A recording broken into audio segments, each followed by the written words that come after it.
Welcome to the Rim Brake Rodeo. We hope this video helps.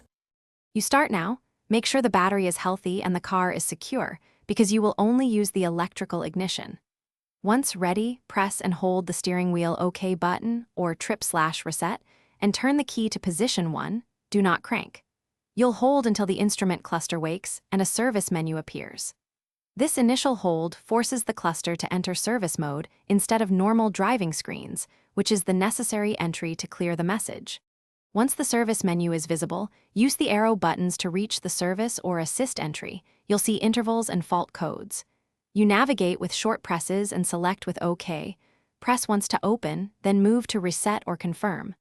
Once you confirm, the cluster writes the reset flag to memory. It can take several seconds.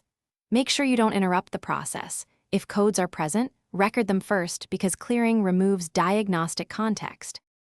After the reset completes, turn the ignition off and wait about 10 to 15 seconds, then start the car and verify the service message is gone.